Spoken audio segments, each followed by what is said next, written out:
Hi అండి అందరికీ. ఇదేనండి పండుగల పేస్టు. ఇదైతే పావు కిలో ప్యాకెట్లో సగం వేసామండి.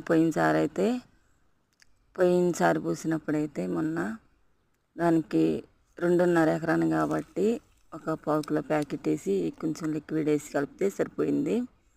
కానీ ఇప్పుడైతే నేను పోయేది ఎకరానికి కాబట్టి పావు కిలో ప్యాకెట్లు పేస్ట్ ఇంకా దాంట్లో సగం వేసి దీంట్లో సగం వేసి ఆ లిక్విడ్ కొంచెం వేసి కలిపేస్తున్నాడండి. కలిపిన తర్వాత బాగా కలుపుకోవాలి. లిక్విడ్ వేసిన తర్వాత పేస్ట్లో కలిపి అప్పుడు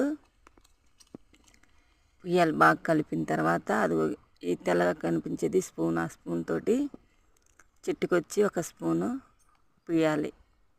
అంటే పండుగల పేస్టు ఇదేనండి.